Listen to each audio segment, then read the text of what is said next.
अस्सलामु अलैकुम रहमतुल्लाहि वबरकातुहू। बिरादरान इस्लाम, हमारे कुछ मुसलमानों ने ये अक़ीदा बनाया हुआ है कि अल्लाह का पैगम्बर मुख्तियार कुल है।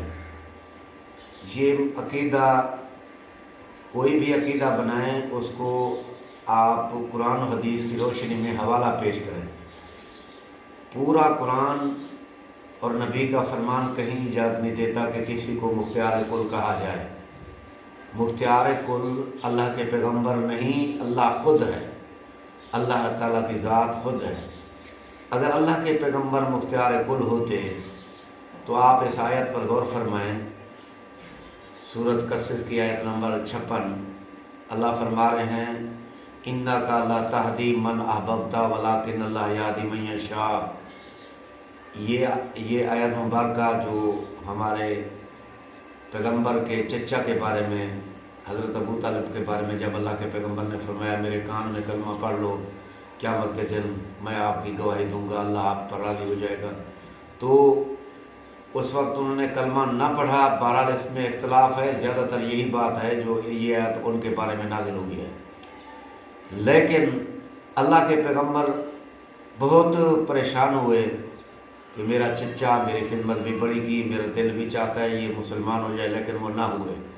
अगर अल्लाह के पैगम्बर मुख्तियार कुल होते तो ये फ़ौरन हो जाता। ये आप याद रखें, हमारे पैगम्बर, तमाम पैगम्बर हमारे पैगम्बर हैं, ये आखिरी नबी हैं।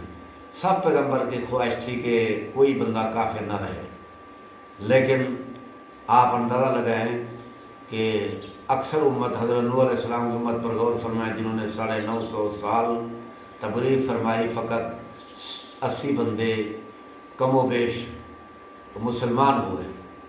तो आप ज़रा अंदाज़ा लगाएं, जब नूह अलैहिस्सलाम का बेटा गर्क हो रहा था तो अल्लाह से उन्होंने इल्तिजा किया, अल्लाह मेरा बेटा इसको बचा ले। तो अल्लाह ने उसका जवाब क्या इरशाद फरमाया, या नूह इन्नहु अमलुन गैरु सालिह। पहली बात जो अल्लाह ने फरमाई, या नूह लैसा मिन अहलिक, ऐ नूह ये तुम्हारी आल से नहीं। हालांकि वो आल बैत थे, नूह अलैहिस्सलाम के बेटे थे, हलाली बेटे थे और उनका हस्ब नफ्स सही था, लेकिन उसकी वजह ये थी कि उनके अमाल ख़राब थे। अगर अल्लाह के पैगम्बर मुख्तियार कुल होते तो ऐसा ना होता।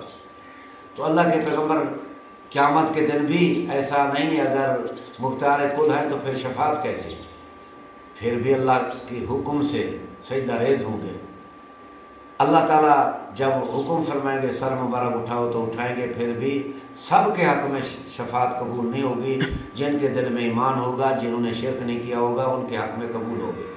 तो इसलिए ये अक़ीदा आप कुरान हदीस के ख़िलाफ़ है। जो लोग अल्लाह के पैगम्बर को, या बाद लोगों ने तो अपने पीरों बुजुर्गों को भी मुख्तियार कुल बनाया हुआ है।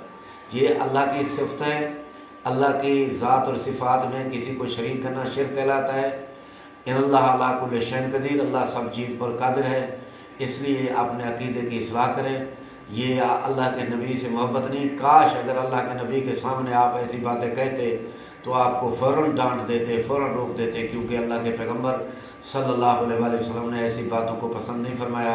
आप अंदाज़ा लगाएं, जब हिजरत के मौका पर वो बच्चियाँ नातें पढ़ रही थी तो एक बच्चियों ने जब आपको देखा तो फिर नात में ऐसे अशार मिलाए जिसका मतलब ये था कि ये वो ऐसा पैगम्बर हम में से तशरीफ़ लाया जो कल की खबरें भी जानता है। तो अल्लाह के पैगम्बर ने फरमाया ऐसा ना कहो, सब कुछ जानने वाला कौन है? अल्लाह। अल्लाह हम सब का अक़ीदा सही करे, अल्लाह हम सब को पैगम्बर आज़म के तरीके पर चलाए, अल्लाह हम सब को पैगम्बर सल्लल्लाहु अलैहि वसल्लम की शफ़ाअत नसीब फरमाए। आमीन सुम्मा आमीन, वमा अलैना इल्लल बलागुल मुबीन।